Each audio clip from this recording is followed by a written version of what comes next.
Sasa Kenya inanipatia pressure ni ati nifike site nipate mzai mwenye ako around 40 to 50 years anafanya shughuli yenye mimi napiga na ana kakitu man, ati bado amesota tu.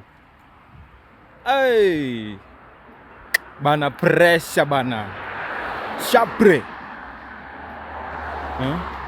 yani amepiga hiyo shughuli hiyo miaka yote hajawahi kakitu. Mimi bado napiga hiyo shughuli, sijui kanta waika kitu, lakini niko sure venye pia ako sure.